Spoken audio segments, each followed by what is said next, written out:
జోరుగా రిహార్సల్ చేద్దాం, జోరుగా చేద్దాం. అరే శుక్ల గారు, ఏంటి సంగతి? చాలా హుషారుగా ఉన్నారు. ఏదైనా గుడ్ న్యూసా? అరే జోష్ ఎందుకుండదు, సంతోషం అలాంటిది. అయితే సార్, ఆ విషయం ఏంటో త్వరగా చెప్పండి. తను వస్తూనే ఉంటాడు. ఇక ఆ తర్వాత 4-5 రోజుల్లో మన ప్రదర్శనలు. అయితే సార్, ఇంతకీ వచ్చే వాళ్ళెవరు? డియర్ స్టూడెంట్స్, ప్రదర్శనలు ఇవ్వాలంటే డబ్బులు ఉండాలి. ఆ డబ్బు నడుచుకుంటూ వస్తుంది. అంటే మనకు స్పాన్సర్స్ దొరికారు. శుక్ల గారు, ఒకవేళ చెక్ రాకపోతే అప్పుడు? ఇక మీరు ఆ విషయాలన్నీ పక్కన పెట్టి రిహార్సల్స్ మొదలు పెట్టండి. కానివ్వండి.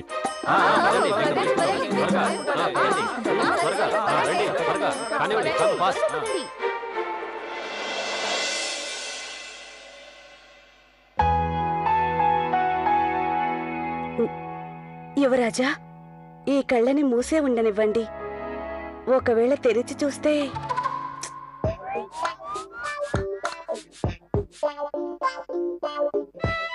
లవ్లీ, డైలాగ్ మీద దృష్టి పెట్టు. అది గుర్తుకు రావట్లేదే. ఒకవేళ అలా జరిగితే? లావణ్య, అంత టెన్షన్ పడకు, కార్తీక్ వచ్చేస్తాడులే. నువ్వేమనుకుంటున్నావు? తన కోసం చూస్తున్నానా? అలాంటిదేం లేదు. నాకు దాహం వేస్తుంది, వాటర్ తాగొస్తా. సార్, నేను నా వర్క్ ఎక్స్పీరియన్స్ ఇంక్లూడ్ చేశాను. నా పేరు Priya Kaushik. Yeah, MBA from Cambridge university. బాబు కార్తీక్, నువ్వింకా ఇంట్లోనే ఉన్నావా? బయటికి వెళ్ళాలని రెడీ అయ్యావుగా, సడన్ గా ఏమైంది? అమ్మా, అది ఈరోజు ఒంట్లో బాలేదనిపిస్తోంది, అందుకని ఆఫీస్కి సెలవు పెట్టాను.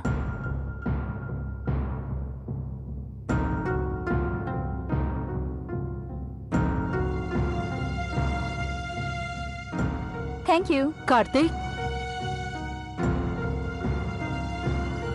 నాన్న కార్తీక్, ముందే ఎందుకు చెప్పలేదు?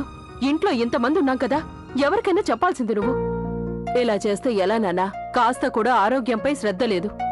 అమ్మాయి ప్రియా, డాక్టర్ గారికి ఫోన్ చేయి. అలాగే. నంబర్? ఓ, డైరీలో ఉంటుంది. అయ్యో వద్దు, అంత పెద్ద ప్రాబ్లం ఏం కాదు. ఎందుకు వద్దంటున్నావు? నీ మొహంలో స్పష్టంగా కనిపిస్తుంది.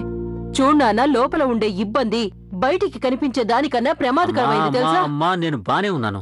అదేంటంటే అప్పుడప్పుడు అలా అవుతుందంతే. మనసు బాలేదు, కాస్త అదోలా ఉందంతే. ఇబ్బంది ఏమీ లేదు. ఈ రోజు ఇంట్లో విశ్రాంతి తీసుకుంటే రేపటికి పూర్తిగా కోలుకుంటాను. నువ్వు ప్రశాంతంగా ఉండమ్మా. ఎలా ఉండగలను? నేను మీ అమ్మని కార్తీక్. పిల్లలకి చిన్న తుమ్ము వచ్చినా కూడా తల్లి తల్లడిల్లిపోతుంది. సరే, నువ్వు వెళ్ళు, నీ గదిలోకి వెళ్ళి విశ్రాంతి తీసుకో. అలాగే అమ్మా. అమ్మాయి గౌరీ, అత్తయ్య, నువ్వు అల్లం వేసిన టీ చేసి త్వరగా తన గదికి పంపించు. అలాగే అత్తయ్య.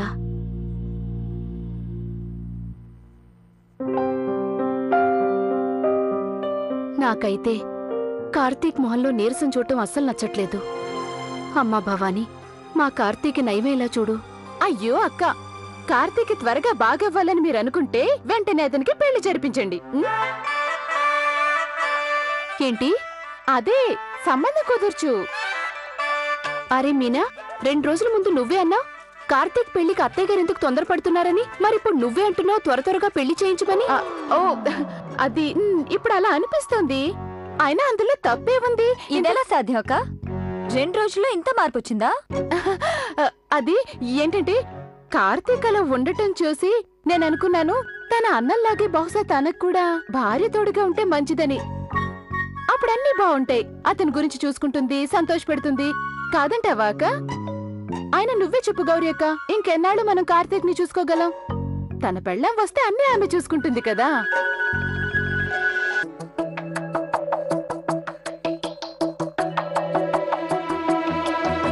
ఏమై ఉంటుంది? కార్తీక్ ఈ రోజు రాలేదు, కనీసం ఫోన్ అయినా చేయలేదు. లవ్లీ, కాస్త కార్తీక్ ఫోన్ చెయ్యి. అలాగే తను చెక్ సంగతి కూడా ఏమైంది అడుగు. అలాగే sir.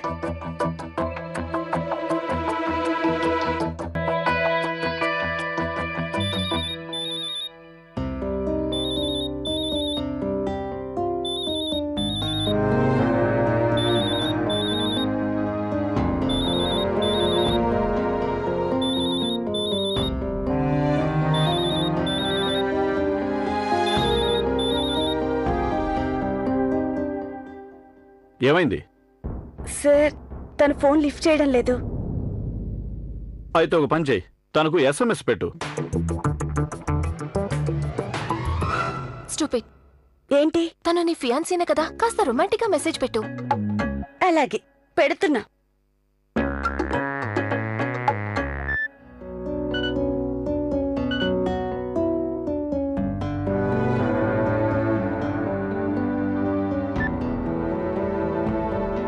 Darling, where are you?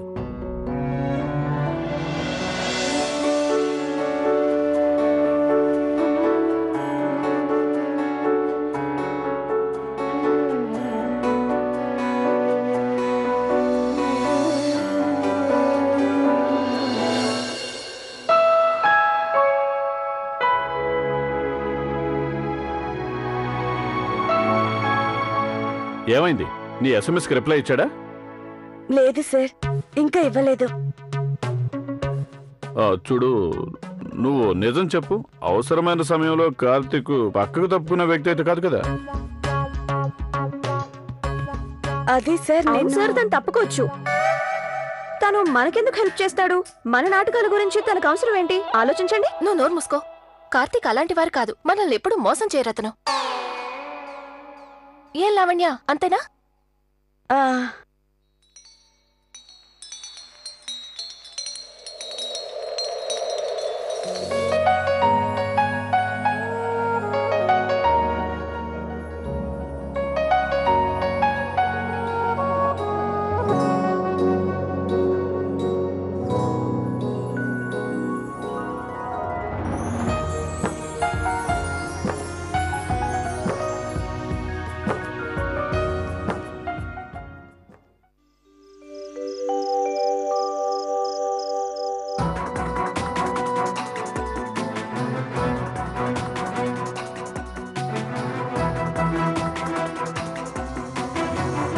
ఎక్కడ పెట్టుంటా నేను 500 నోట్ని? వారెవ్వా సిమ్రన్, నువ్వు ఎంత బాధ్యత లేని దానివి. కిచెన్ పని అస్సలే రాదు. పోనీ ఇంటి ఖర్చులు లెక్కలు చూడ్డం కూడా రాదు నీకు. ఇప్పుడు అత్తగారికి ఏమని సమాధానం చెప్పును?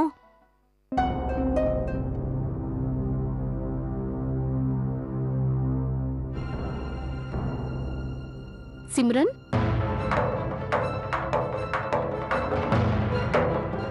ఇదేంటి వస్తువులని ఇలా అడ్డదిడ్డంగా పడేసావి? ఏం వెతుకుతున్నావు? అరే, నీ మొహంలో ఏదో టెన్షన్ కనిపిస్తోందేంటి? అదేం లేదక్క, 500. అది ఓ ముఖ్యమైన కేస్ పేపర్స్ వెతుకుతున్నానక్క. అవెక్కడ పెట్టానో తెలియట్లేదు. అయితే నాకు చెప్పు, ఆ పేపర్స్ ఎలా ఉంటాయో నేను వెతికి పెడతాను. చెప్పు సిమ్రన్. లేదక్క, అది పేపర్స్ అన్నీ ఒకేలా ఉన్నాయి. మీరు కనిపెట్టలేరు. ఆ సంగతి మీరు నాకు వదిలేయండి, నేను చూసుకుంటాను. సరే, ఇలా కూర్చో. ఇదిగో, టీ తాగి ప్రశాంతంగా ఆలోచించే ఆ పేపర్లు ఎక్కడ పెట్టావు? దొరికిపోతాయి, tension పడకే.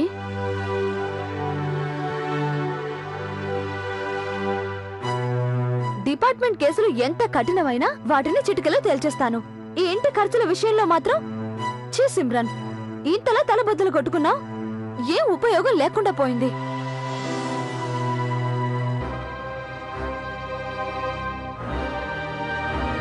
Excuse me. Yes ma'am. నేను మిస్టర్ కార్తీక్ శివప్రసాద్ గారిని కలవాలి.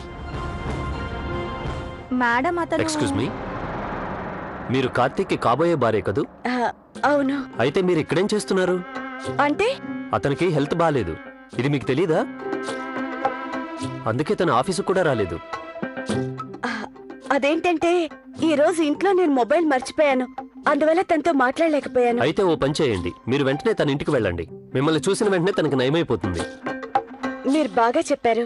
నేను ఇంటికి వెళ్ళి తన దగ్గరుండి చూసుకుంటాను. Thank you. చూస్తాను నువ్వు నా నుంచి ఎంతకాలం తప్పించుకుంటావో.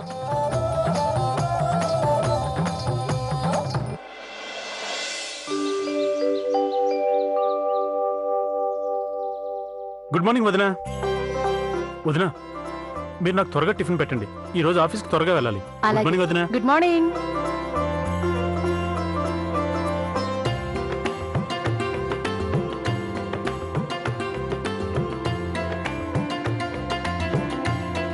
పోసుకోక్క. ఇలా ఇవ్వు. విన్ని టీ తీసుకురా. అలాగే అక్క. ఓయ్ కార్తీక్, ఇదేంటి ఇవాళ టిఫిన్ చేయకుండా వెళ్తున్నావు? వదినా నాకు ఆకలిగా లేదు. లేదా ఇట్రా.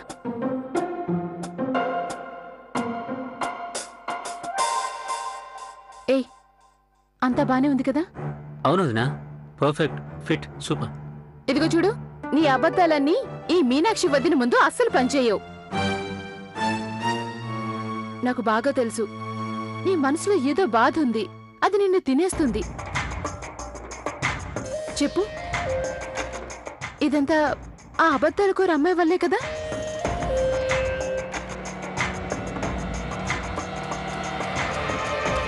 అవును వదినా, కానీ నేనేం చేయను. ఎంత ప్రయత్నించినా నా ఆలోచనలన్నీ తన చుట్టే తిరుగుతున్నాయి.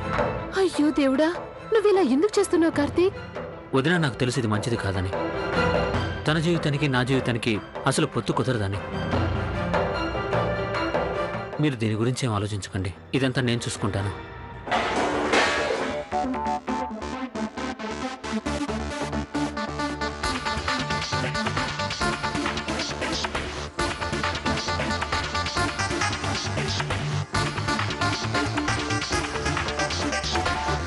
నీకేం కాలేదుగా? దెబ్బలేం తగలేదుగా? ఐఎమ్ ఫైన్ అక్క. పద కార్తీక్. పద. ప్రియా, అంతా ఓకేనా? బాయ్ బాయ్ వదినా.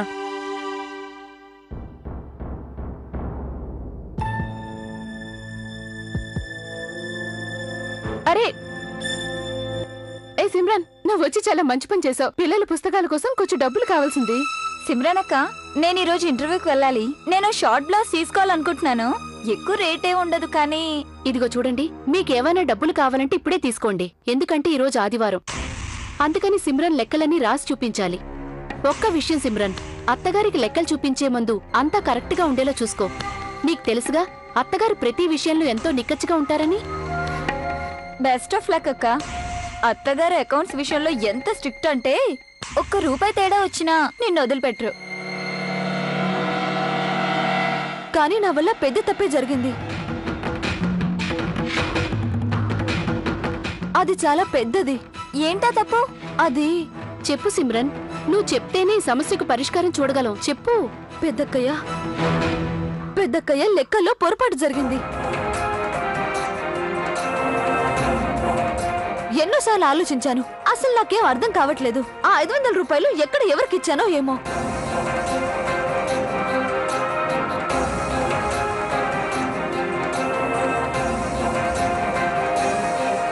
అయ్యో దేవుడా, ఈ విషయం నువ్వు ఇప్పుడు చెప్తున్నావా? ఇంతకు ముందే చెప్పుంటే మేమంతా కలిసి ఏదో ఒక ఉపాయం ఆలోచించేవాళ్ళం.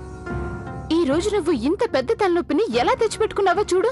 అసలు ఈ రోజు అత్తగారు కార్తీక్ కోసం అమ్మాయిని చూడ్డానికి వెళ్లారు. రాగానే నీతో చర్చుంటుంది. సిమ్రన్, నువ్వు కంగారు పడకు.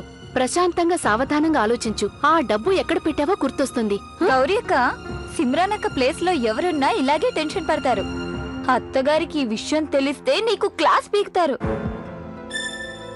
ఏ ప్రియా, అసలే తను భయంతో వణికిపోతుంది. తను నువ్వింకా భయపడతావెందుకు? పర్లేదు, ప్రశాంతంగా ఉండు.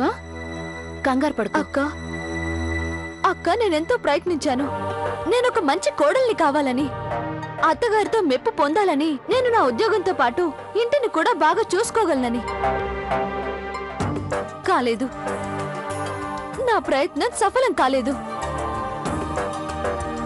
ఇప్పుడు నేనేం చేయాలో నాకు అర్థం కావడం లేదు. నువ్వెందుకు అలా ఆలోచిస్తున్నావు సిమ్రన్? ఇలా ఇవ్వండక్క, మనం అందరం కలిసి అకౌంట్స్ చెక్ చేద్దాం. నిజం చెప్పాలంటే లెక్కల్లో ఏ చిన్న పొరపాటు వచ్చినా నేను పట్టేయగలను. నా MBA చదువుకి కాస్తైనా ఉపయోగం. ఏ సిమ్రన్, నువ్వు బాగానే చదువుకున్నావుగా, అలాంటప్పుడు ఇలాంటి పొరపాటు ఎలా చేసావు? అది నువ్వెవరికైనా ఇచ్చుంటావేమో, గుర్తు చేసుకో. లేదక్కా. సిమ్రన్ అక్క, మీరు బిల్స్ అన్ని టాలీ చేసి చూడండి. టీ కప్పులు, ప్లేట్లు, కిచెన్ సామాన్లు, చాక్లెట్లు, చీపిరి, బొమ్మలు, మావయ్య గారి మందులు, ఇంకా హెయిర్ డై. సిమ్రన్, నువ్వింత క్లియర్గా బిల్లులన్నీ ఉంచావు చూడు, ఏ ఒక్కటి మిస్ కాలేదు. ఏం లాభం అక్కయ్య, జాగ్రత్తగా ఉన్నా తప్పు జరిగింది. కంగారు పడుకు. చూడు భవానీమాత అన్నీ సరిచేస్తుంది. అవునక్కయ్య, ఆ దేవుళ్ళ నన్ను కాపాడాలి. అవునక్క, ఇంకో 500 రూపాయలు లెక్క తేలడం లేదు.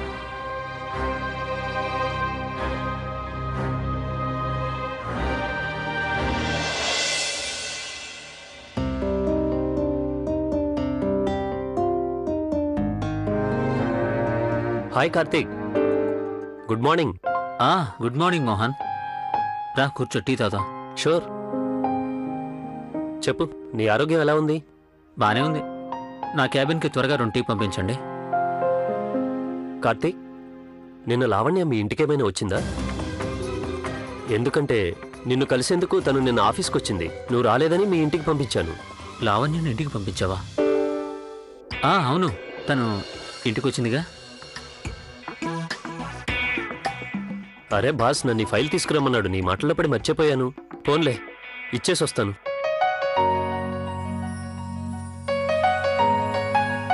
లావణ్య ఆఫీస్కి వచ్చిందా? ఎందుకు?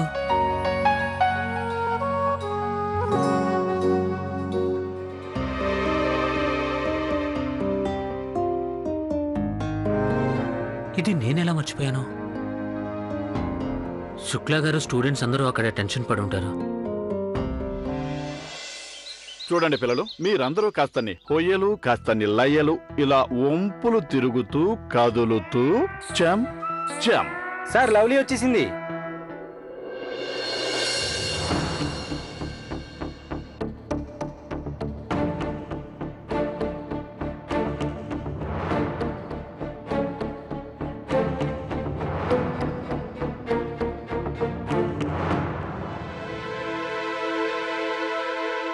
ఏమైంది? లావణ్య, నువ్వు కార్తీక్తో మాట్లాడావా? అరే, తను ఏమన్నాడో చెప్పు.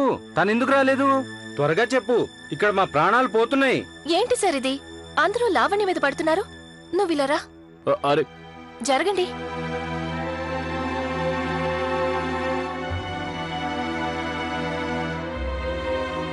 చెప్పు, ఏమన్నాడు? ఏంటంటే నిన్న నేను కార్తీక్ని కలిశాను. తనకి హెల్త్ అసలు బాలేదు. అర్థమైంది. మనం టెన్షన్ పడాల్సిన అవసరమే లేదు. కార్తీక్ ఈరోజు తప్పకుండా చెక్ తీసుకొని వస్తాడు. ఏంటి లవ్లీ, ఈరోజు చెక్కు ఖచ్చితంగా తెస్తాడు కదా? చెప్పలేను సార్. తన హెల్త్ బాగైతే చెక్ ఈ రోజే తెచ్చివచ్చు. ఏంటి, ఈ రోజు తెచ్చిస్తాడంటే అర్థం ఏంటి? ఈ రోజు గనక చెక్కు రాకపోతే మన ప్రదర్శన ఇక జరగదు. అర్థమైందా? అర్థం కాలేదా? నువ్వు ఇలా తలూపడం వల్ల ఏమి లాభం లేదు. వెంటనే ఫోన్ చేయి. తనకి ఒంట్లో ఎలా ఉందో కనుక్కో. అతను ఇక్కడికి రాగలడో లేదో తెలుసుకో. చేస్తాను సార్.